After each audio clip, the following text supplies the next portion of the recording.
नमस्कार दोस्तों, एक बार फिर से आप सभी का स्वागत है काशी गौरव के अपने YouTube चैनल में। और आज जो हमारा विषय है वह ज्योग्राफी का 5वां लेक्चर है, जिसमें हम लोग चट्टान के विषय में जानेंगे। रॉक्स यह पृथ्वी के आंतरिक संरचना के बाद का एक चैप्टर है और रॉक्स का जो अध्ययन करना है यह लगभग सभी प्रतियोगी परीक्षा जैसे बीपीएससी, यूपीपीएससी, सीटेट या एसएससी और बैंकिंग प्रतियोगी परीक्षा के लिए महत्वपूर्ण होता है। अब रॉक्स के विषय में जानने से पहले एक चीज आप जानें कि चट्टान होता क्या है। तो ध्यान रखेंगे, चट्टान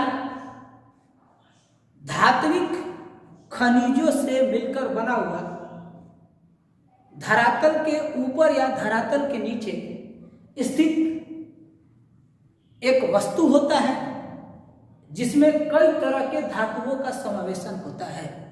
चट्टान या तो ग्रेनाइट के भांति काफी ठोस हो सकता है या चिक्के की भांति काफी कोमल भी हो सकता है। परिभाषा आप लोग याद कर लेंगे, या तो ग्रेनाइट के भांति काफी ठोस होगा या चिक्के की भांति काफी कोमल होगा, वह चट्टान कहलाएगा। चट्टान के निर्माण में मुख्य रूप से फेल्सर और सिलिका की प्रधानता होती है, लेकिन धात्विक खनिजों का अध्ययन करें तो हम पाएंगे कि एक चट्टान का निर्माण जो होता है वह मुख्य रूप से 8 धातुओं से मिलकर बना होता है, जिसमें 4 सबसे महत्वपूर्ण होते हैं।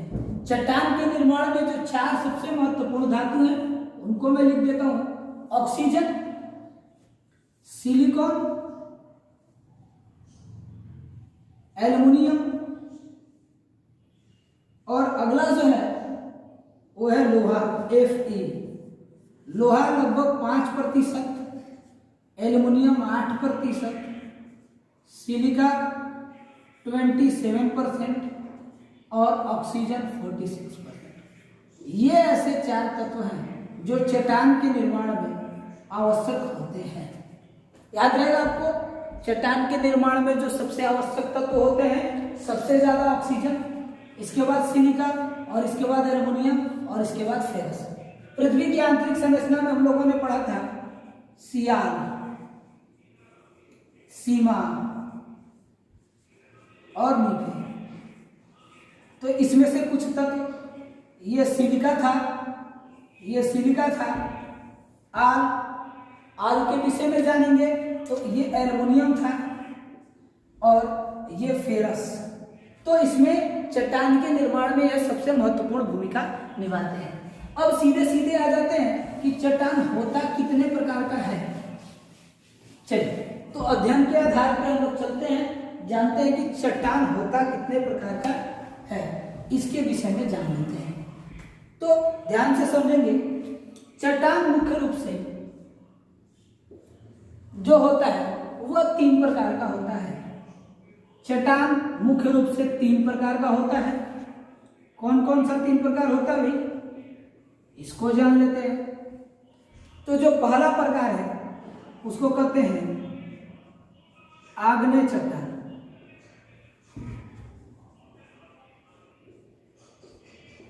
दूसरा जो मुख्य प्रकार है वह है अवसादी। ठीक है। और तीसरा है रूपांतरित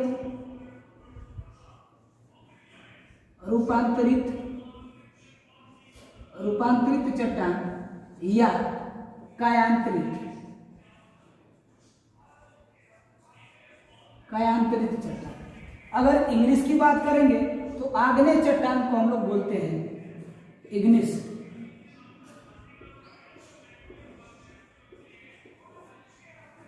ठीक है। अवसादी चट्टान को हम लोग बोलते हैं सेडिमेंट्री रॉक। और रूपांतरित चट्टान को या कायांतरित चट्टान को हम लोग बोलते हैं metamorphic.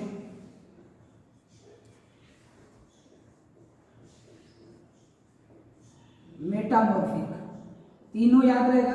Metamorphic rock, sedimentary rocks और इग्निस रॉक्स, अग्नि चट्टान। ध्यान से समझिएगा, इस डाटा में मैं आपको इनकी विशेषता बता देता हूँ, फिर आगे चल के हम लोग इन तीनों के विषय में पढ़ेंगे। तो इन तीनों में पहला कौन सा है भाई? तो पहला है आग्नेय चट्टान। पहला कौन सा है? तो पहला हम लोग जानकारी के आधार पर कौन सा चट्टान पढ़ रहे हैं? आग्नेय चट्टान। आग्नेय चट्टान होता कौन है, क्या है, क्या इसकी विशेषता है, इसके विषय में चलिए जानते हैं। तो आग्नेय चट्टान के विषय में जो तीन सबसे महत्वपूर्ण चीजें हैं वो जान लेते हैं। आग्नेय चट्टान होता क्या है? तो याद रखेंगे, ज्वालामुखी विस्फोट के बाद, तो ज्वालामुखी विस्फोट के बाद जो मैग्मा होता है, तरल, पृथ्वी के आंतरिक भाग में तरल उपस्थित पदार्थ, वह ऊपर आकर लावा बनता है और लावा जम जाने के बाद आग्नेय चट्टान बन जाता है। तो याद रखेंगे, देखिएगा यहाँ एक डायग्राम आपको मैं दिखा देता हूँ, एक डायग्राम के माध्यम से, या यहाँ साइड में मैं एक डायग्राम आपको बता देता हूँ। इस जगह पे ध्यान से समझेंगे, आग्नेय चट्टान के विषय में क्या होता है कि ये मान लीजिए कि पृथ्वी की बाहरी परत है, ये वाली एक परत है जिसको हम लोग कह सकते हैं क्रस्ट, और यह आंतरिक भाग है जिसको हम लोग कह सकते हैं मेंटल। ध्यान रखेंगे। अब जब यहां पर प्लेट्स आपस में टकराएंगे तो टकराने के बाद यहां से एक पाइप के माध्यम से तरल पदार्थ ऊपर जमा हो जाता है, ऊपर ऐसे जमा हो जाएगा। अब जहां से ये निकले हैं, ये बहुत सारे तरल पदार्थ होते हैं, और जहां से ये तरल पदार्थ निकलते हैं इसको हम लोग बोलते हैं मैग्मा चेंबर, मैग्मा चेंबर। और जिस पाइप के माध्यम से ये ऊपर जाता है उसको ज्वालामुखी पाइप बोलते हैं, और जो ऊपर जमा हो जाता है आग्नेय चट्टान उसको बोलते हैं बेसाल्ट। ध्यान रखेंगे, जो अग्नि ऊपर जमा हो जाता है वह बेसाल्ट अग्नि होता है, और बेसाल्ट के टूटने से काली मिट्टी का निर्माण होता है।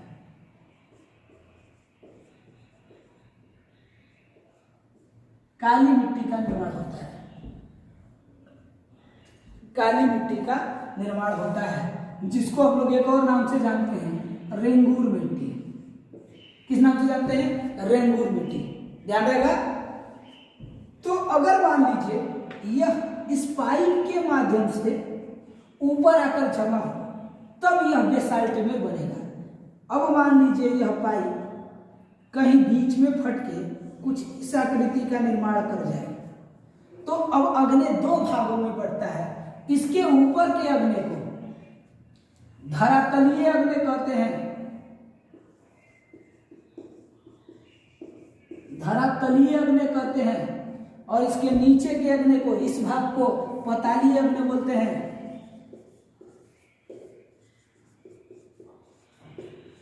याद रहेगा, नीचे के भाग को पतालीय अग्नि कहते हैं और ऊपर के भाग को धरातलीय अग्नि कहते हैं। अब नेक्स्ट की ओर चलते हैं भाई।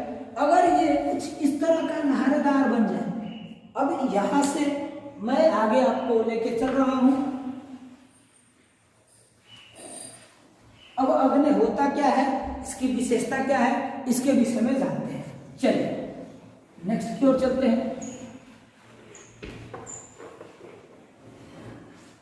ध्यान से समझिएगा कि अग्नि से क्वेश्चन हमेशा होता है। तो अग्नि,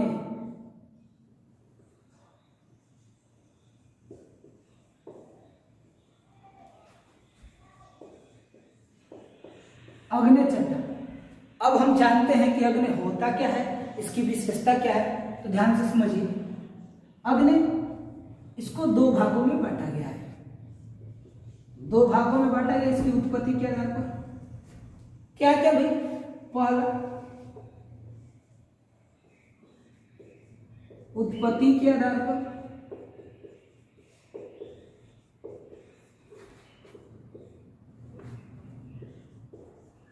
दूसरा निर्माण, रासायनिक क्रिया के आधार पर।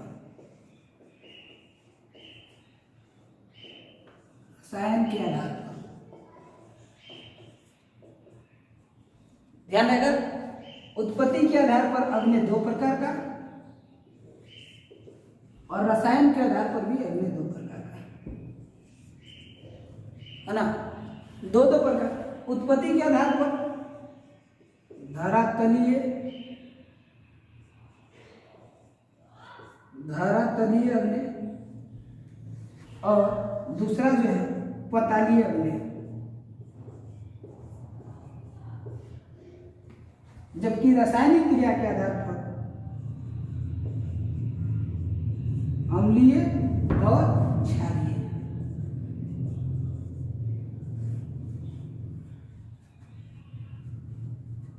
है ना, अम्लीय और क्षारीय। धरातलीय अग्नि किसको कहेंगे? तो इसका एग्जाम्पल सिंपल सा है, क्या होगा? जब मैग्मा लावा के रूप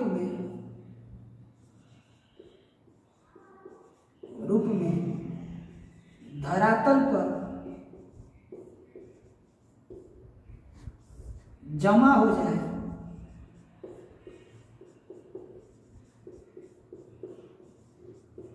तो यह धरातलीय अग्नि कहलाता है।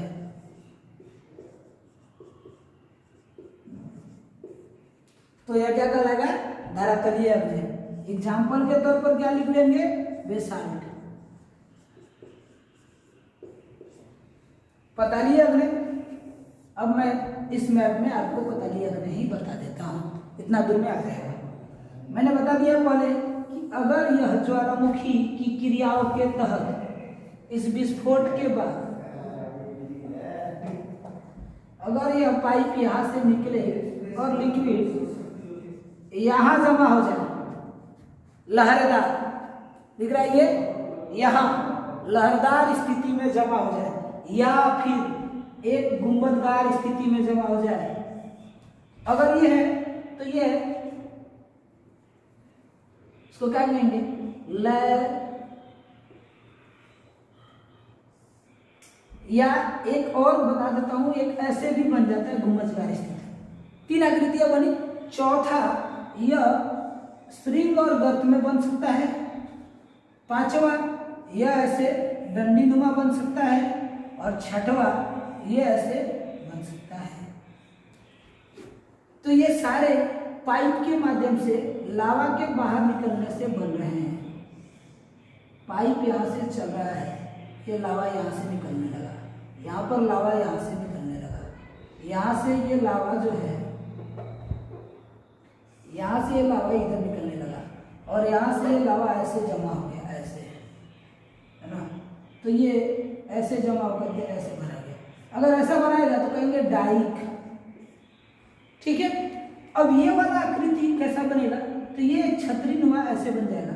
अगर ये ज्यादा मोटा होगा या पतला होगा, ज्यादा मोटा होगा या पतला होगा। अगर ये ज्यादा मोटा होगा तो सिल्ट, अब पतला होगा तो सील, याद रहेगा। पतला होगा तो सील और मोटा होगा तो सिल्ट। अब चलते हैं आगे की ओर। अगर ये ऐसे उल्टा छतरी नुमा बन जाए तो इसको बोलते हैं लैकोलिथ, लैकोलिथ। और यह है लैपोलिथ।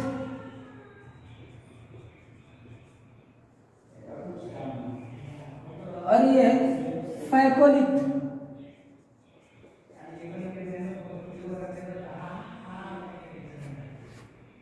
और यह है बैथोलिथ।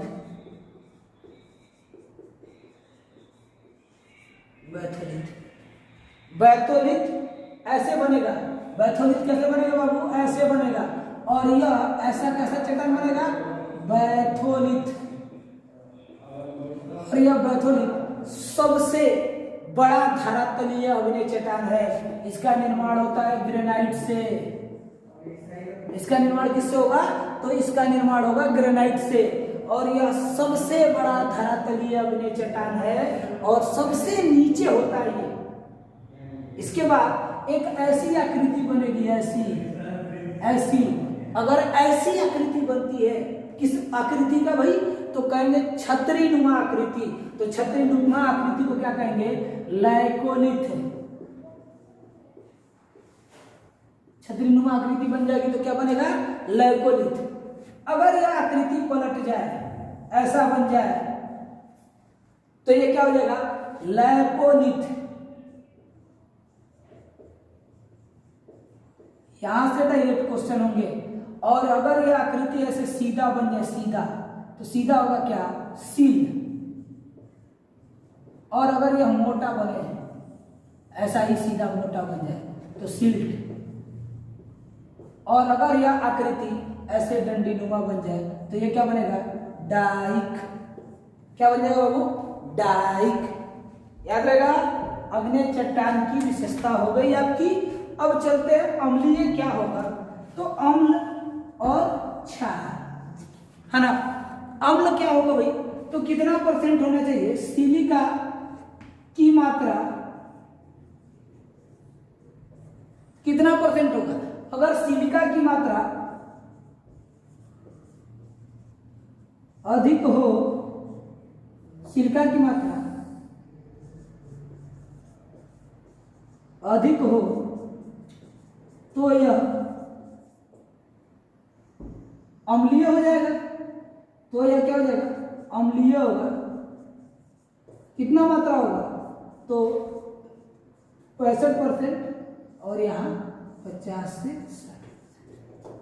याद रहेगा? सिलिका 50 से 60% क्षारीय और सिलिका 65% अम्लीय।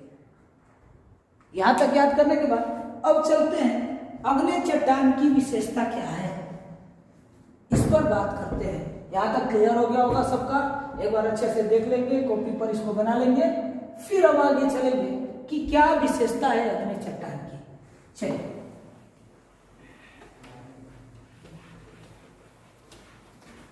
इसके बाद छोटा है, अवसादी और रूपांतरित में ज्यादा समय नहीं लगता है।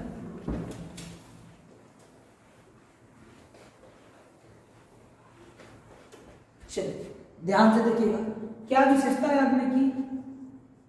तो लिखते हैं अग्नि जो होता है, अग्नि, पहली विशेषता इसकी क्या है? यह रवेदार होता है।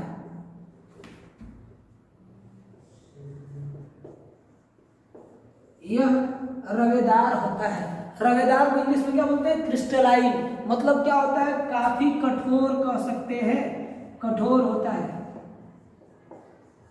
याद रहेगा। दूसरा, इस पर कठोर हो गया तो भौतिक अपर्दन,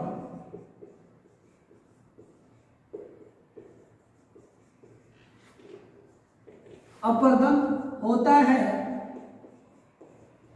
रासायनिक बहुत कम होता है।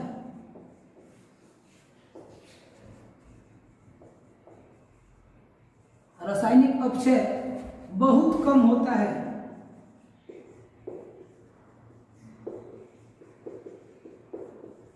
जिन बच्चों को अपर्दन या अपक्षय समझ में ना आए, ध्यान से देखिएगा। ये कटाव है, ये हानि है ना। तो तीसरा चीज है कि यह रवेदार होता है, काफी कठोर होता है, और इस पर भौतिक अपर्दन बहुत कम होता है। इसके बाद चलते हैं, इसमें जीवाश्म नहीं पाया जाता है।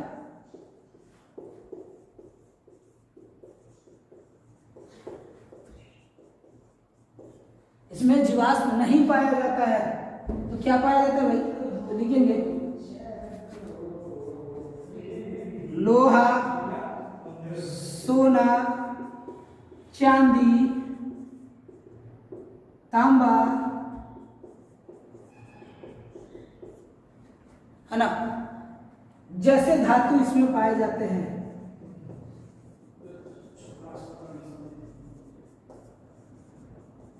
पाया जाता है। याद रह गया तक? आगे चलते हैं। अग्नि चट्टान में ये सारी चीजें पाई जाएंगी। अब भाई क्या क्या एग्जांपल होगा? तो कोयला में एक ही कोयला है, कोयला में एक कोयला है, बिटुमिनस कोयला है, सिर्फ बिटुमिनस, सिर्फ बिटुमिनस कोयला ही अग्नि चट्टान है। इसके बाद ग्रेनाइट, बेसाल्ट, ग्रेवो, है ना, डोलोराइट, सब अग्नि चट्टान की एग्जाम्पल है। डायरेक्ट क्वेश्चन होता है निम्नलिखित में से कौन सा अग्नि चट्टान है। और ग्रेनाइट और बेसाल्ट काफी फेमस है, लेकिन वो बिटुमिनस जब दे देता है तो थोड़ा सा कंफ्यूजन होने लगता है, याद रखेंगे। नेक्स्ट चलते हैं, यहां तक हो जाएगा अग्नि। अग्नि के बाद अब बारी आती है औषधि की।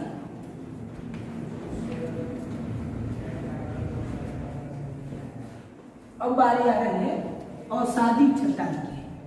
तो औषधि चट्टान किसको कहते हैं, ध्यान से देखिएगा। औषधि, औषधि सेडिमेंट्री रॉक। औषधि क्या कहता है, अग्नेय चट्टान के खंडन से, टूटने से धीरे धीरे जिस चट्टान का निर्माण हो वह चट्टान होगा औषधि। इसको एक और नाम से जानते हैं, परतदार। इसको एक और नाम से जानेंगे, परतदार चट्टान, है ना।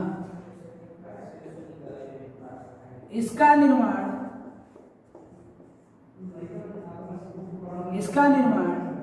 आग्नेय के टूटने से होता है।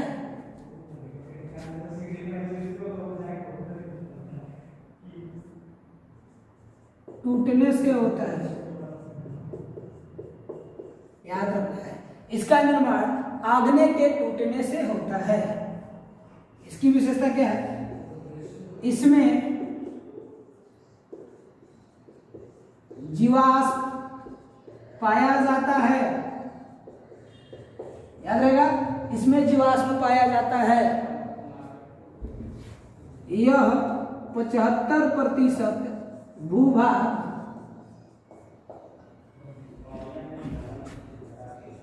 पर फैला हुआ है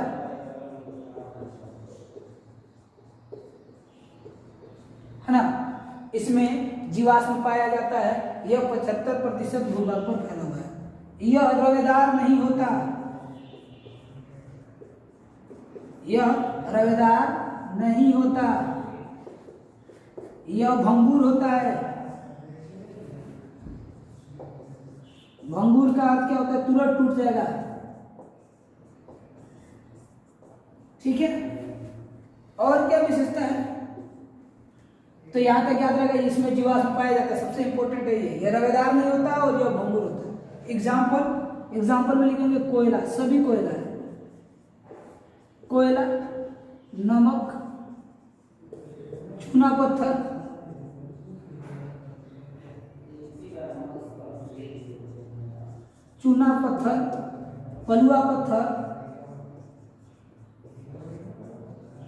पलुआ पत्थर इसके एग्जाम्पल है ना। चूना पत्थर, लोहा, कोयला, बलुआ पत्थर औषधि चट्टान के एग्जाम्पल रहेंगे, याद रहेगा ना तो बाबू। चलिए, औषधि चट्टान किसके टूटने से बना है, अग्नि के। कैसे टूटेगा, ये मान लीजिए अग्नि है, यहाँ कोई पेड़ है, इसमें ऐसे कटा हुआ और ये ऐसे धूल कण में ऐसे जमा होता गया, ऐसे जमा होता गया और जमा होते होते कई सालों में यह एक परत के रूप में निर्मित हो जाएगा और इस प्रकार इसका निर्माण हो जाएगा परतदार। और इनके दो परतों के बीच में बहुत सारे जीवाश्म जमा हो जाएंगे। जीवाश्म का मतलब पेड़ पौधा हो गया, कोई जीव जंतु हो गया, उसी में सट जाएगा और ताप दाब के कारण वो पिघल जाएगा, जिससे हम लोगों को पेट्रोलियम मिल जाता है। इसमें एक और एग्जाम्पल लिख सकते हैं, पेट्रोलियम। अब इसके बाद का जो अगला चैप्टर है या अगला भाग बचा है, परतदार के बाद रूपांतरित या कयांत्रित का बचा हुआ है। चलिए, तो नेक्स्ट की ओर चलते हैं, रूपांतरित या कयांत्रित चट्टान। देखिए, रूपांतरित या कयांत्रित चट्टान जो है वह ताप और दाब में अचानक हुआ परिवर्तन से बनता है। रूपांतरित, है ना, रूपांतरित चट्टान में क्या कहेंगे, यह ताप और दाब से निर्मित होता है। ताप और दाब के कारण आग्नेय या अवसादी में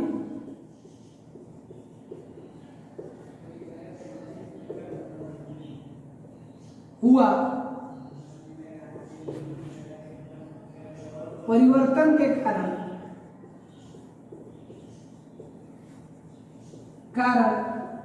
निर्मित होता है। इसकी विशेषता क्या है बाबू, इसमें भी जीवाश्म नहीं पाया जाता, अधिक ताप के कारण जीवाश्म जल जाता है,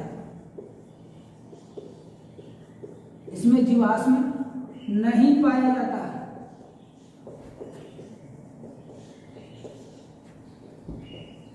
इसमें जीवाश्म नहीं पाया जाता है, तो धातुयुक्त तत्व तो पाए जाएंगे, धातु पाया जाता है। एग्जाम्पल इसका क्या क्या हो जाएगा, तो संगमरमर है ना, ग्रेनाइट, ग्रेफाइट, स्लेट, संगमरमर, ग्रेफाइट, स्लेट, हीरा, डोलोराइट, सब इसके एग्जाम्पल है। याद रह गया तक? क्लियर है? अब एक मैं थ्योरी बता देता हूं आपको चट्टान चक्र का, जिसमें जो लास्ट होगा, इसके बाद का अगला वीडियो जो आएगा वो कल बनाया जाएगा, जो ज्वालामुखी से आधारित होगा। तो आज का वीडियो के लिए लास्ट जो टॉपिक बचा है वो क्या है, रॉक्स या चट्टान चक्र। क्या है ये भाई चट्टान चक्र, रॉक्स सर्किल। देखिए ध्यान से, सबसे पहले कौन निकला, आग्नेय। सबसे पहले किस चट्टान की उत्पत्ति हुई, आग्नेय। उसके बाद क्या बना होगा, अवसादी। और उसके बाद क्या होगा, रूपांतरित। ध्यान रहेगा, अग्नेय, अवसादी, रूपांतरित। अगर अग्नेय चट्टान में क्या हो, अपक्षय, क्या हो, अपक्षय हो या अपर्दन। अग्नेय चट्टान में अपक्षय या अपर्दन हो तो कौन सा चट्टान बन जाएगा, तो बन जाएगा रूपांतरित। और अवसादी चट्टान में, अग्नेय चट्टान में अपक्षय या अपर्दन होने के कारण कौन सा चट्टान बन गया बाबू, तो कहेंगे रूपांतरित। अब ध्यान से समझेंगे, रूपांतरित चट्टान, हाँ तो ये अग्नि में अक्षय या अपवर्तन के कारण अवसादी, और अवसादी में क्या होगा, ज्वालामुखी विस्फोट। अवसादी में ज्वालामुखी विस्फोट के कारण जो चट्टान बनेगा वह बनेगा अग्नेय। फिर अगर रूपांतरित चट्टान बनाना है और वह चट्टान अवसादी है, तो आप अवसादी को क्या दे दीजिए, ताप और दाब, अधिक ताप और दाब दे दीजिएगा तो वह रूपांतरित में बदल जाएगी। लेकिन भाई रूपांतरित से फिर अवसादी कैसे बनेगा, तो इसका एक ही है, ज्वालामुखी, है ना। अग्नि से डायरेक्ट रूपांतरित हो जाएगा, कैसे होगा, होगा अधिक ताप या दाब के कारण, और रूपांतरित से डायरेक्ट अग्नि में बन जाएगा उच्च ज्वालामुखी के कारण। याद रहेगा, ये चट्टान चक्र है। कुछ क्वेश्चंस जो परिवर्तित होकर के बना लिया जाता है उसको भी समझ लीजिए। देखिए, जैसे ग्रेफाइट, ग्रेफाइट कौन सा भाई, कौन सा चट्टान है? अवसादी। और इसका रूपांतरित हो जाएगा, रूपांतरित हो जाएगा, किसमें बदल जाएगा? हीरा में। आगे चलेंगे, चूना पत्थर, चूना पत्थर क्या बन जाएगा? संगमरमर। बलुआ पत्थर, क्वार्टजाइट,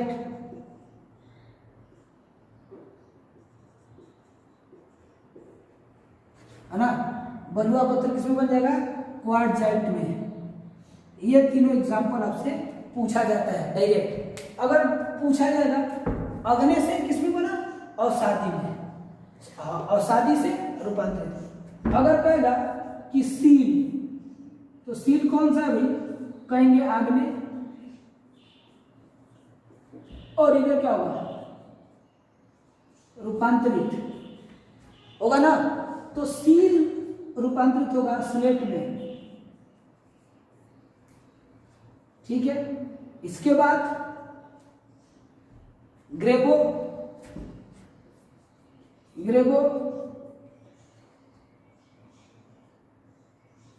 लिमोनाइट, है ना? कोयला। इस तरह से क्वेश्चन सबसे पूछ सकता है, ये फेमस है ना? ग्रेनाइट, ग्रेफाइट भी हो गया, ग्रेनाइट भी हीरा में बदल जाता है। बेसाल्ट, बेसाल्ट किसमें बदलेगा अगर पूछ लेगा तो काली मिट्टी में, काली मिट्टी। याद रहेगा। आज के लिए इतना ही। आप सभी को फिर से एक बार धन्यवाद। आपको अगर ये अच्छा लगे तो इसको सब्सक्राइब करिए और दोस्तों के बीच शेयर करिए, तथा किसी भी प्रकार की समस्या होने पर कमेंट बॉक्स में कमेंट करें, या कोई भी क्वेश्चंस फंसे तो आप हमें व्हाट्सएप पर मैसेज करें।